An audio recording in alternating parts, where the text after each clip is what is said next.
Hi, my name is John Jensen. Today I'm going to show you how to rig a Texas rig for bass fishing using a 5-step process and 5 components. You got your fishing line, first off, which is the most important component. You got a bobber stop, your hook, your bait, and then you have your weight. First you want to start with your bobber stop. I already put it on for time purposes. And I'll show you what this does after I put the weight on here.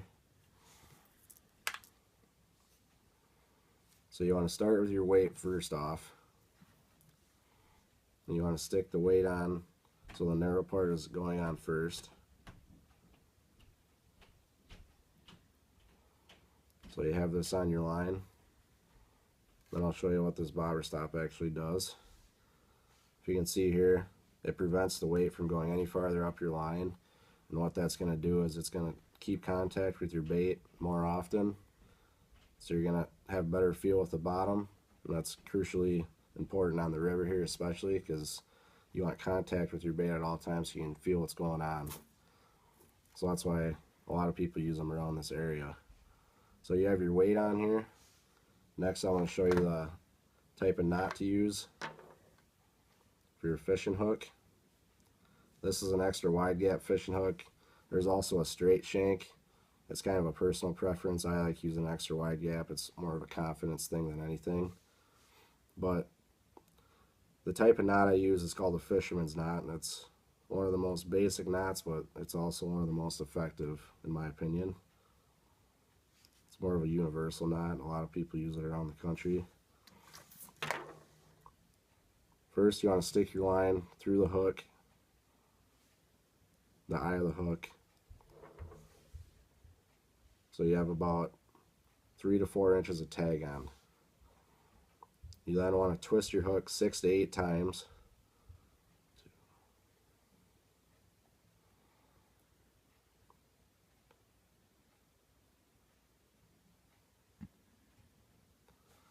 You'll then see a loop at the bottom of your loops that you just made. You want to stick that tag on through this loop. And then grab your tag end in the main line at the same time and pull. And then pull the main line so it's tight. And then what you want to do at all times is wet the line. That will reduce the friction, so it'll make your knot a lot stronger.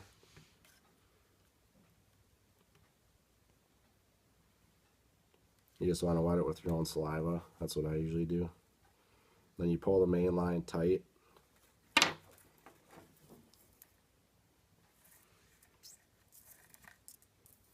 Then you want to cut your tag end off as much as possible, but not too much, so the knot doesn't slip. That's what it should look like. It should have 4 or 5 coils, however many twists you made on your line when you're making it. And then you have your bait. This is a tube bait. There's probably thousands of different baits you can use. This is just an example for this video. You first want to take the nose of the bait, stick it on the point of the hook about 1/4 of an inch. Then you want to stick your bait through, slide it up the shank of the hook, and past this bend. And as you pass that bend, you want to twist your bait like so,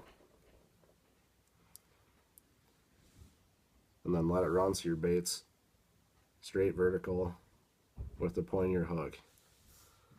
Then you want to proceed to stick that point of your hook on the other side of the bait, and you want to skin hook it in your bait so it's weedless. What that's going to do is it's going to make your bait completely weedless and snagless. You won't get any snags. Then you slide your weight down and your bobber stop down. As you can see, your weight won't move. It's stuck there with that bobber stop. And that's basically it. So I've showed you how to rig up a Texas rig for bass. I hope you guys have more luck out fishing.